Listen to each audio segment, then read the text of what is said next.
ত্রয়োদশ জাতীয় সংসদ নির্বাচন উপলক্ষে সারা দেশে যে ভোটের আমেজ তৈরি হয়েছে সেই আমেজ থেকে কিন্তু বাদ যায়নি জামালপুর জেলা।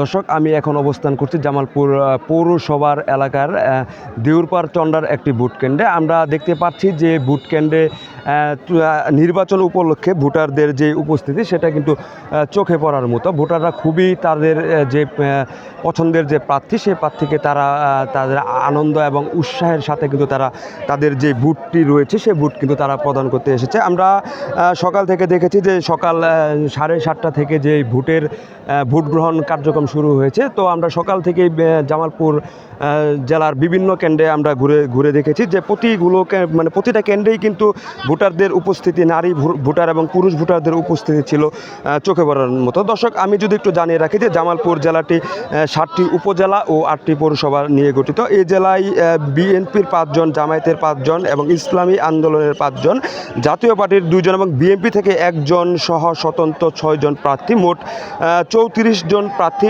এই 5টি জেলায় কিন্তু জামালপুরের যে 5টি আসন রয়েছে সংসদীয়, সেই 5টি আসনে কিন্তু তারা প্রতিদ্বন্দ্বিতা করছে। দর্শক, আমি যদি আরেকটু জানিয়ে রাখি যে জামালপুরের যেই আইন শৃঙ্খলা পরিস্থিতি সেটা যদি আপনাদের একটু জানাতে চাই, সেক্ষেত্রে আমাকে বলতে হবে যে জামালপুর পুরা জেলায় 7টি সংসদীয় আসনে মোট 1,650,000 জন পুলিশ দায়িত্ব পালন করছে এবং 6 শতাধিক সেনা সদস্য এবং 16 প্লাটুন বিজিবি সদস্য কিন্তু আইন শৃঙ্খলা পরিস্থিতি স্বাভাবিক রাখার জন্য মোতায়েন করা হয়েছে।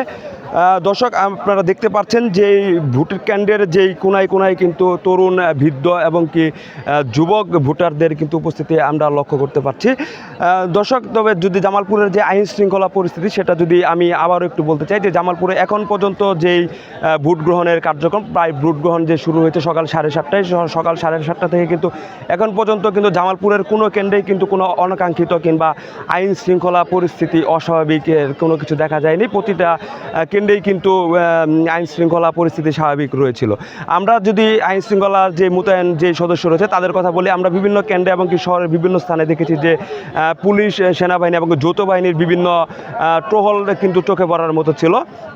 তবে জামালপুর কালকে রাতে যে জামালপুরের একটি অনাকাঙ্ক্ষিত ঘটনা হয়েছে সেটি হলো জামালপুরের সংসদীয় 3 আসন তথা মেলান্দ ও মাদারগঞ্জ আসনে স্বতন্ত্র যিনি প্রার্থী রয়েছেন সেই স্বতন্ত্র প্রার্থীর পক্ষে কিন্তু 2 জন লোককে নগদ অর্থসহ ভোটারদের টাকা দিচ্ছে এমন অবস্থায় কিন্তু স্থানীয়রা আটক করেছিল।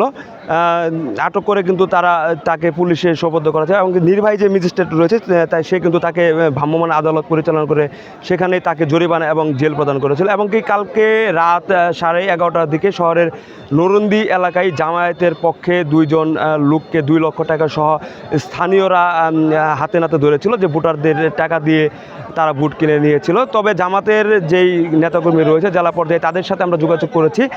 জামাতের নেতাকর্মীরা কিন্তু যাদের আটক করা হয়েছিল টাকা সহ তাদের দলীয় লোকজন স্বীকার করেনি, তারা কিন্তু অস্বীকার করেছিল। তো দর্শক, সব মিলিয়ে বলতে গেলে যে জামালপুরের যেই 5টি সংসদীয় আসনে যে আইন শৃঙ্খলা এবং ভোট কেন্দ্রের পরিস্থিতি সবগুলোই কিন্তু স্বাভাবিক রয়েছে। দর্শক, এই ভোট গ্রহণ কিন্তু আজকে বিকাল 4:30 পর্যন্ত চলবে। দর্শক, তো বলা যায় যে জামালপুরের বর্তমান আইন শৃঙ্খলা পরিস্থিতি এখন সম্পূর্ণ স্বাভাবিক। বাঁধন হোসেন, জামালপুর।